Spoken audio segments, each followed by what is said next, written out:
happening, guys? Welcome to another exciting episode of Reality Bites Podcast SA, and I'm still with my favorite Jamie Thurston RyGuy. Am I really your favorite? Not anymore. I am speaking. No, you are. With Jamie Thurston RyGuy. It's up to you, Lucian. I mean, I'm LaShawn Albazine. I'm just kidding, guys. Welcome to another episode, guys. And tonight we're going to speak up to someone that is so profound in the field of videography, directing, producing, and just a visual artist of note. And he is not just that person, he's also an award-winning one. The one, the only. Say his name. Ryan Jonathan. Jonathan. Yes. How's it going, guys? Hey, RyGuy. Hello. Thank you for having me here. Thank you for coming. Thank you. There's a problem geweest nou. Yes, Ryan Wako. Where's my call time? Where's my questions? Wada. Jy gaan dit kry nie so as jy nou. I think he's like that because he does this as a job, so he knows what must be done. Me too. I knew. All right, Ryan. Yes. Thank you for being here. So honored. We've seen your work. We love your work. And being recognized as an award-winning. I'm saying radio presenter. You probably could be. I mean, you could be that too. Videographer, director, producer. Yeah. It must be so amazing to just know you can be recognized for your work and you can walk away with, I got this. Tell us a story about your journey. Who is RyGuy? Where do you want to start? From the beginning. From the beginning. Okay, so the oldest of three. I have a brother and a sister. My mom and dad. My mother was a nurse at MRC. My dad was working at the old Current Affairs building in Ruran Street. I used to go to St. Mary's Primary. I would often, wander through the gardens, go shake Nelson Mandela's hand. Twice, by the way. I was always in art school. My mom put me in art school in high school as well. I did 7 subjects, not 6. So I'm a bit smarter than everyone else. I did 7 too. Oh, sorry. Thank you. Sorry. Anyway, so I was always into art. But where it really started for me as a videographer is when I got to matric. So I used to shoot 50th parties and 21st and all of those things with those old the DV camcorder or that shoots on the tape. I was shooting on there. And then when it came to my matric ball, I was in this white pinstripe suit. I don't know what suits did you guys wear for your matric ball? I actually had a custom-made one, but mine is more penguin with a clouded leopard waistcoat. With the black and white shoes. No, the custom not vibes. today. A plain pointy. Okay, lekker. Yeah, so we had the matric ball, and I'm the only one with a camera there. I don't know, my school probably never budget anyway. Para High School, by the way. Mm-hmm. So we're there, and I'm filming everything. I'm vlogging everything. Before vlogging was a thing, I'm vlogging and just filming the girls and all of that stuff. And I'm so excited, and I put this video together, and I make a DVD of it. And I realized the next day when I take the DVD to school, I'm the only one with the video. I'm the only one with film evidence of the matric ball. And the one kid is like, can we buy it from you? I'm like, yeah, sure. And I start burning DVDs. Burning DVDs near burning ROM. Yes. And I burn copies after copies. And I sell every copy to nearly every matriculant. And I was like, that is it. I'm going to make videos. A businessman. Yes. And in between that, in the school holiday as well, this was going to touch on my fondest child memories. Me and this guy over here, we were actually making videos together. We have our own series. Called what? What's it called? You're asking me difficult questions. Jamie, how was it working with Ryan? Ryan's amazing. No, Ryan's amazing. I know. I remember. Homemade Monster. Yes. So we had our own series and we shot this during the holidays. So our school holidays was dedicated to filming series and just... we weren't catching on nonsense, but we would film our own stuff. And then when the family came over, we would play all of the stuff for them. And they loved it and they would watch it. And that's kind of where the passion developed for me to tell stories and to do it via film. Yeah. Okay, so film, back then, the bug hit you. Yes. And it never stopped. And it just developed. So did you go further after high school to develop that skill? Yes, so after high school, I went to CPUT. First year, I studied multimedia. Well, I did 3 years of multimedia. But in that time, also YouTube became a big thing. And I started teaching myself animation and visual effects. So and the visual effects, for those who don't know, it's like, the Iron Man and, all of those insane stuff that you can't film. That's what visual effects is. It's things that you can't film practically. Taught myself all of that, and my lecturer approached me, and he was doing this explainer videos for oil rigs.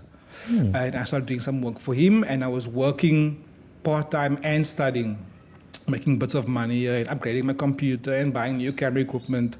And that's when I realized, okay, this video thing is actually working. I am teaching myself, I'm learning more, I'm making money, so I'm going to stay in this direction. So I got qualified in a national diploma in multimedia. I don't have a degree, guys. I don't have a PhD. I'm a very basic person in terms of studies. I want to say you can be basic in studies, but you're not basic in the actual output of your work. Oh, thank That's you. not basic. Stop it, I like it. So yes, I studied multimedia, and then from there I went on to an internship, worked for 8 months for a film company and never got paid. And my goal was just to learn and soak in as much information as possible. From Wait, there, did you not get paid on purpose, by choice, or did you not get paid because they didn't pay you? Some internships either give you a stipend, or there's an agreement, or they don't pay you. Okay. They just have you there for experience. yes, Because that's something I'm going to touch on a bit. Yeah. I think also because you had the support of your family, you are able to actually live like that without getting paid. Yes, which isn't always a reality for a lot of people. That is true. That is So, true. Yeah. like knowing your parents also, and then knowing like a lot of other South African parents, not everyone encourages the kid to go into something like yours, like going into the arts. Yes, yeah. And to be honest, my dad was very he was like, are you sure? Is this the right thing? And he kind of helped push me and facilitate that growth for those 8 months, because I was driving in with his car every day. The petrol and and all of those things, and I wasn't making any money, but for 8 months I was learning and I was growing. There was one Renault commercial that we did that I got paid like 3,000 Rand, and we were doing like very basic graphics on the car and stuff, and I was very happy to earn 3,000 Rand, because in that time it's a lot.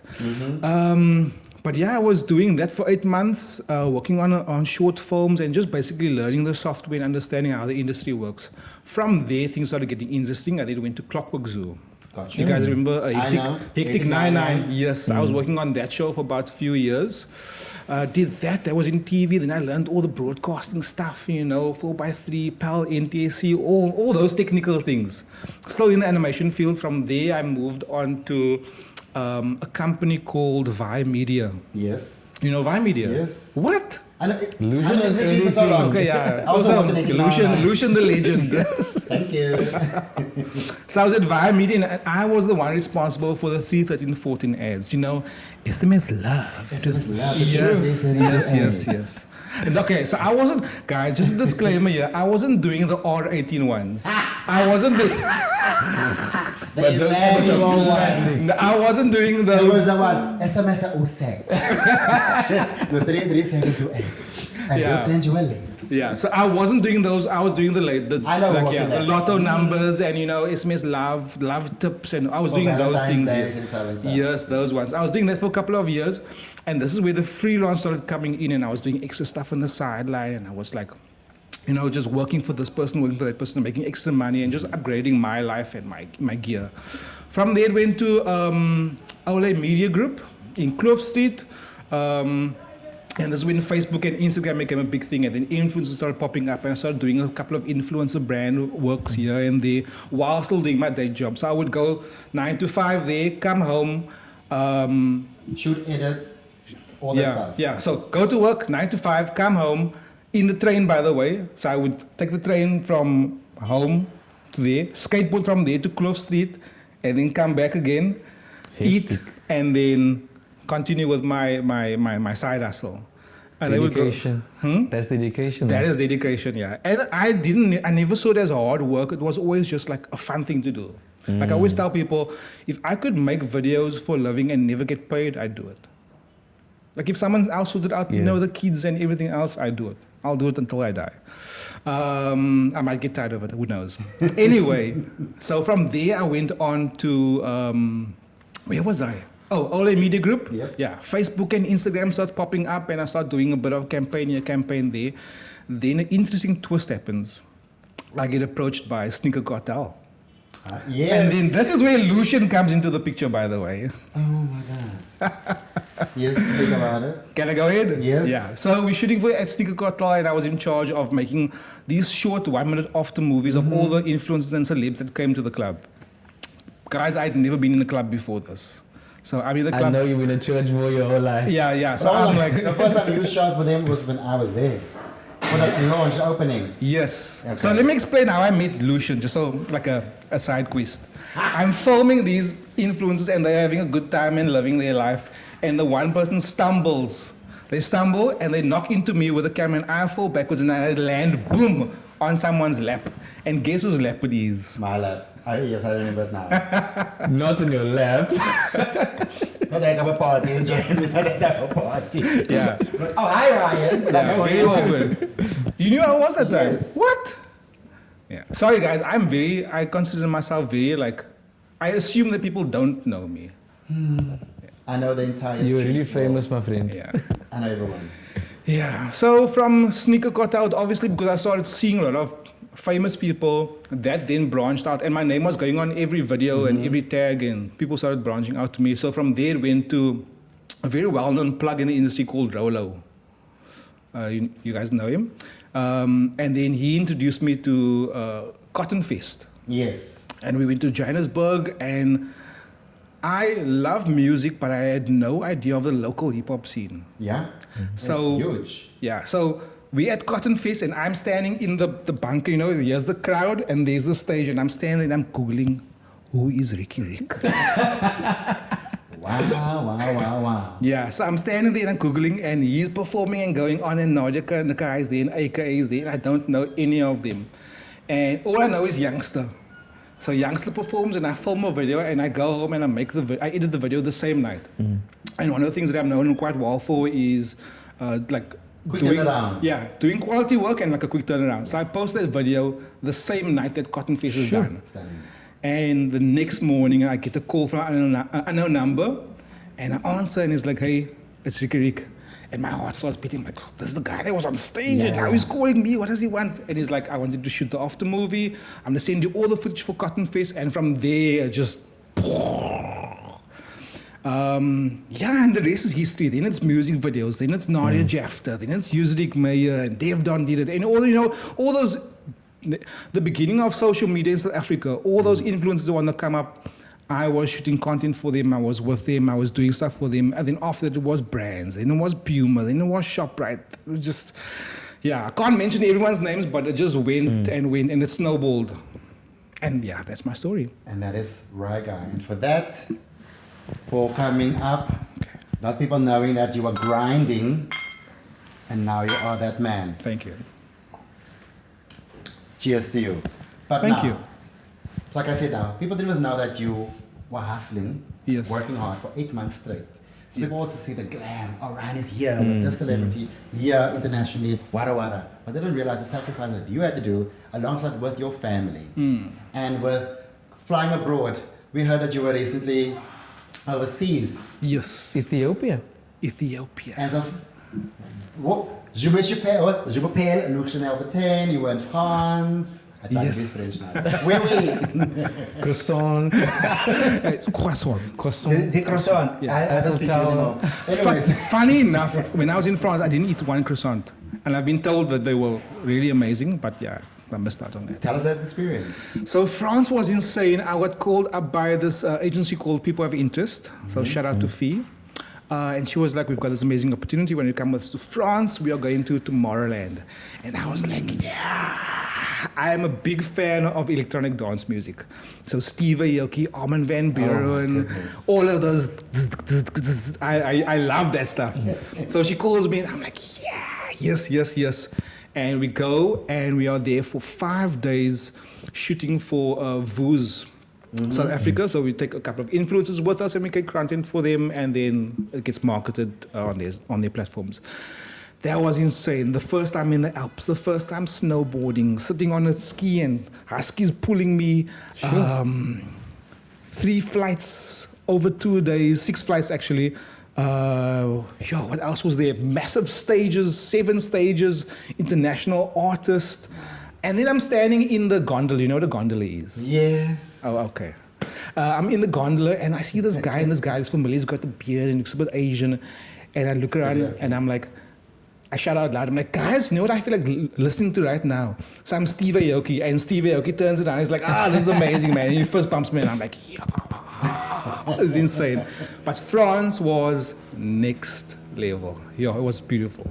Have you could experience that in Ethiopia? Yeah. What was that about? Ethiopia is beautiful, very cultural. The people are hardworking and smart, and they have a very strong love for coffee.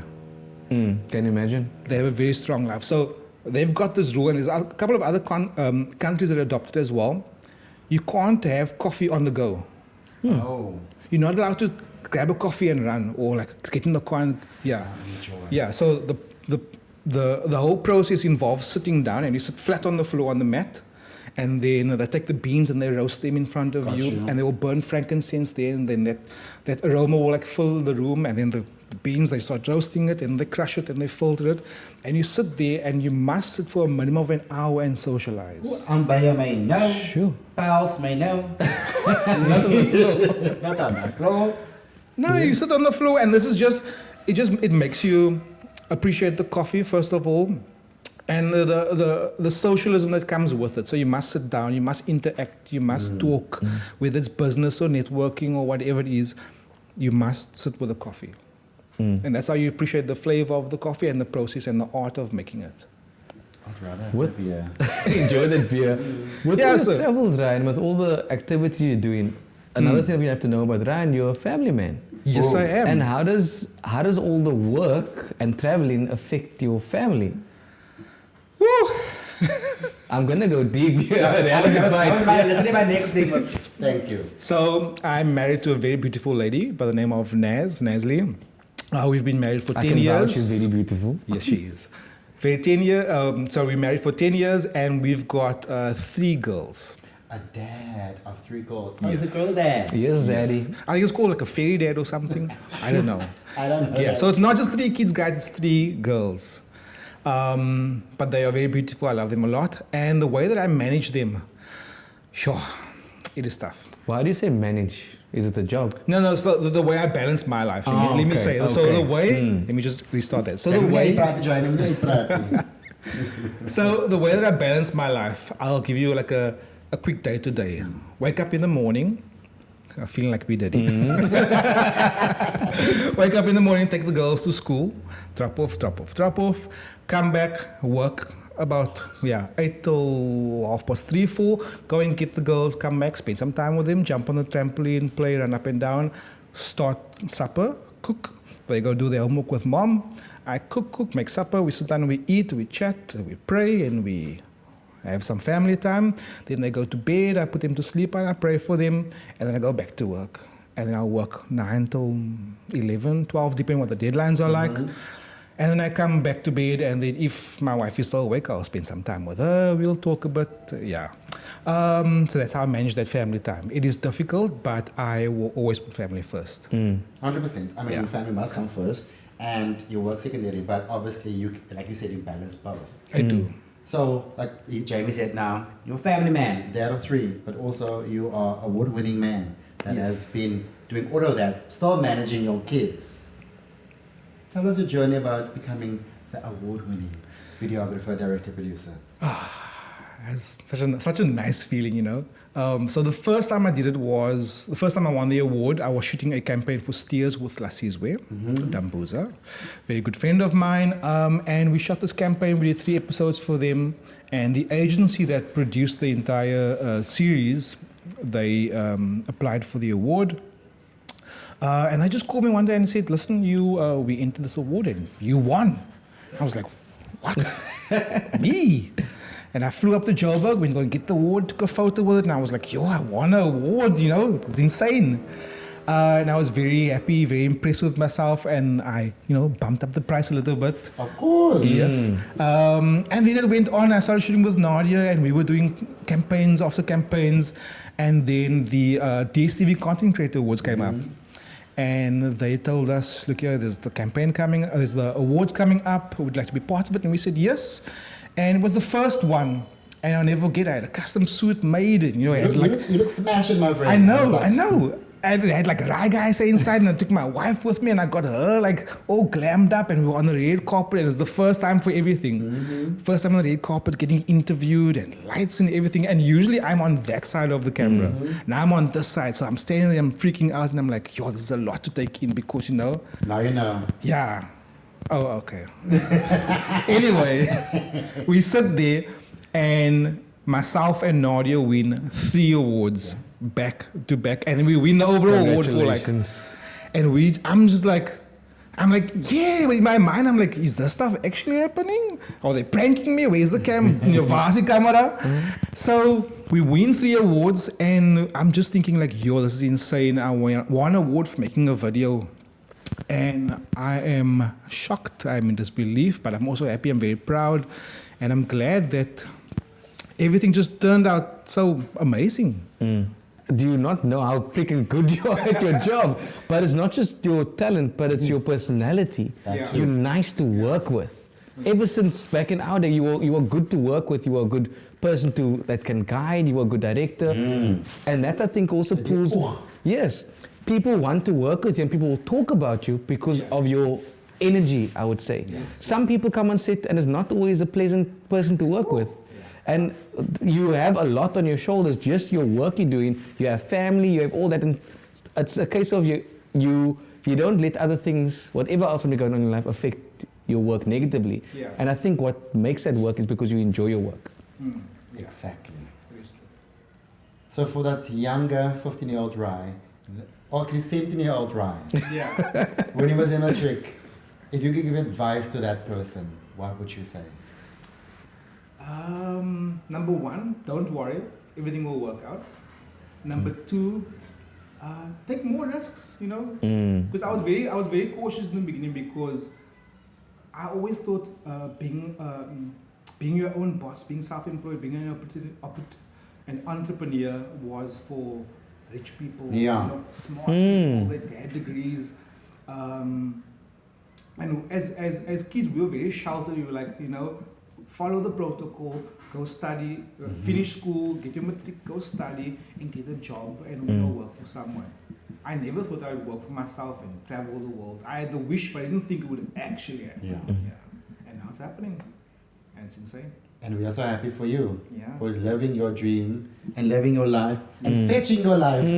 Exactly. Fetch your life, that's the new catchphrase. We are for it. Fetch your life. But fetching your life is saying, guys, these are every year, at the beginning of the year, my wife and I sit down and we say these are our 3 goals for the year. We make sure we hit the targets, and we travel to Bali, or we go and visit this place, or we make sure we get this type of car, or we do these renovations on the house, and we make sure we manifest it, and we speak about it and pray about it, and then put in the work.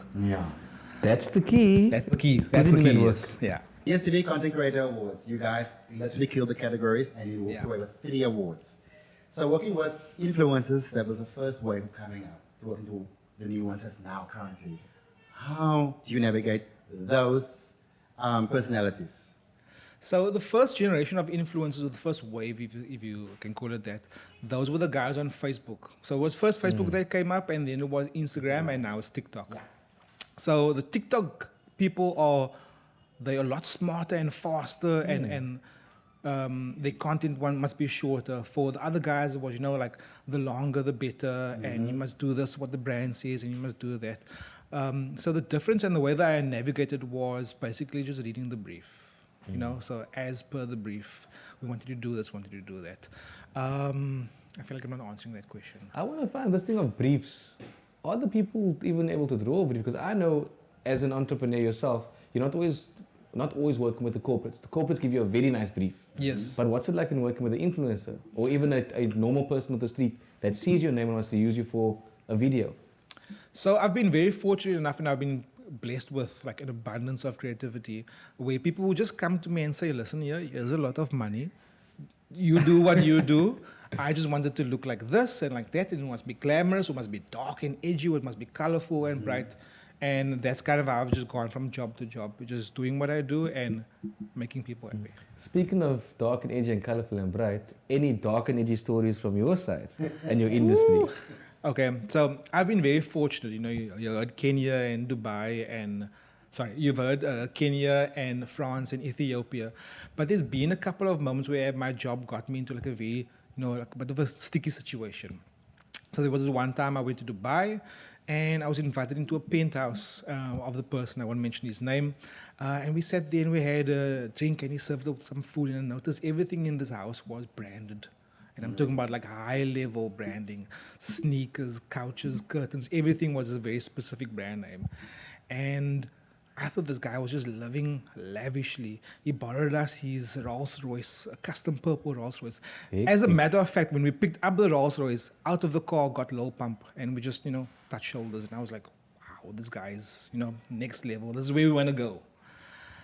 2 weeks later, this guy gets arrested for international scamming. And I'm like, whoo. And we left Dubai 2 weeks later. We will be with this person in jail. So, yeah. Not you leaving DNA behind. Sure, nothing. Yeah. And so with all of that scandal, whatever, that didn't really impact you. Yeah. But people turn a lot of things into different little looks and new little spheres. AI, how has that affected your work currently right now?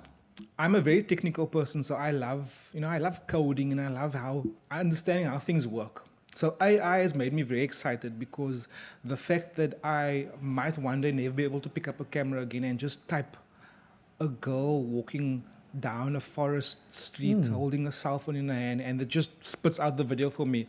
It excites me a lot, but at the same time it scares me because That's very interesting because just hearing you say you don't have to pick the camera up and you can type it in, whereas other people see photography, videography as such an art form that they almost see it as disrespectful to use AI. Yes. So there's people on both sides of the fence, and I'm on the side of the fence where it's going to happen. It's gonna happen. AI is going to take over, and it's going to become it's going to make my job so, I won't say obsolete, but it's going to make it so much more easier that if I don't involve AI in my my workflow, I'm going to be left behind. Yeah. I mean, Tyler Perry stopped the production of like an $8 million studio for AI tech that is being launched that might save him that $8 million. That's a lot of money.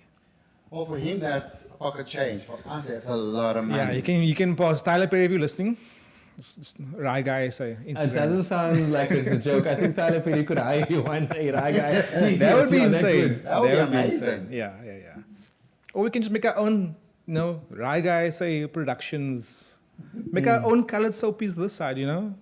Evolution be the long lost father that returns. I think this illusion can get the Medea of South Africa. He can.